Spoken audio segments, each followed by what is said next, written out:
అన్నమయ్య జిల్లా రైల్వే కోడూరులో బొప్పాయి రైతులు రోడ్డెక్కారు. బొప్పాయి ధర 5 రూపాయలకి పడిపోవడంతో ధర్నాకు దిగారు రైతులు. దళారులు అకస్మాత్తుగా ధరను తగ్గించారంటూ తిరుపతి కడప రహదారిపై వరిగడ్డి వేసి దగ్ధం చేశారు.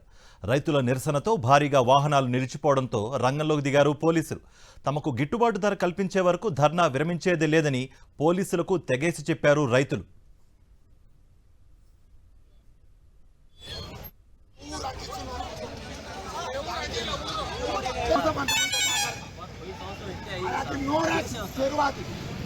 ఇదే అంశానికి సంబంధించి మరింత సమాచారం మా ప్రతినిధి శ్రీనివాస్ అందిస్తారు. శ్రీనివాస్, అమాంతంగా ఈ బొప్పాయి రేటు పడిపోవడానికి గల కారణాలు ఏంటి? ఆల్రెడీ దళారుల ఇన్వాల్వ్మెంట్ అని చెప్పిగా రైతులు చెప్తున్నారు. మరి దీనికి సంబంధిత అధికారులు కానీ ప్రభుత్వం నుంచి ఏమైనా రియాక్షన్స్ వచ్చే అవకాశం ఉందా?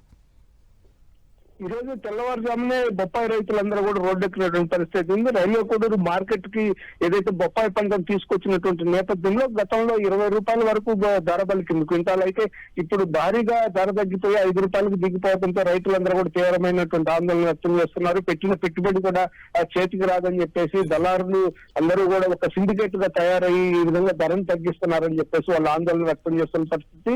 ఎక్కడైతే బొప్పాయి అమ్మకాలు జరిగేటువంటి మార్కెట్ ఉందో ఆ మార్కెట్ లో కూడా ఆందోళన చేశారు. ఆ తర్వాత రోడ్డుకి వరిగడ్డ చెత్త అంటే బొప్పాయిని నిల్వ ఉంచడానికి తీసుకొచ్చి వరిగడ్డ చెత్త మొత్తాన్ని తీసుకొచ్చి రోడ్డు మీదనే వేసి దగ్ధం చేసిన పరిస్థితి ఉంది. ఇప్పుడు ఏదైతే తిరుపతి కడప రహదారి మీద పూర్తి స్థాయిలో ట్రాఫిక్ జామ్ అయినటువంటి పరిస్థితి ఉంది. కనీసం గిట్టుబాటు ధర కూడా తమకు అందటం లేదు, పెట్టిన పెట్టుబడి కూడా రావడం లేదని చెప్పి రైతులు స్వచ్ఛందంగా తీవ్రంగా ఆందోళన చెందుతూ రోడ్డు ఎక్కినటువంటి పరిస్థితి ఇక్కడ స్పష్టంగా కనిపిస్తుంది. ఇప్పుడే పోలీసులు కూడా రంగంలోకి దిగారు. ట్రాఫిక్ జామ్ ని క్లియర్ చేసి రైతుల్ని పంపించేటువంటి కార్యక్రమం ప్రయత్నాలు చేస్తున్నప్పుడు కూడా రైతులు అయితే భీష్మించి కూర్చున్నారు. తమ ధర దళారులు సిండికేట్ గా మారి ఈ విధంగా తగ్గించడం తమకు గిట్టుబాటు కావడం లేదు. ఎట్టి పరిస్థితుల్లో కూడా ధర పెంచి గిట్టుబాటు ధర ఇచ్చే వరకు కూడా ఈ ఆందోళన విరమించేది లేదని చెప్పేసి కూడా రైతులు స్పష్టం చేస్తున్న పరిస్థితి ఉంది. పోలీసులు రైతుల మధ్య కొంత చర్చలు అయితే ఇప్పుడు జరుగుతున్నటువంటి పరిస్థితి. మొత్తానికి ఇప్పటికీ కూడా ట్రాఫిక్ జామ్ అయితే కొనసాగుతుంది. Karthik. Right Srinivas, thank you for the update.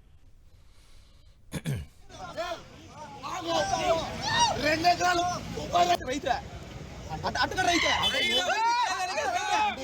అంటే మీరు అన్నారు ఒక రైతు వచ్చి సాటి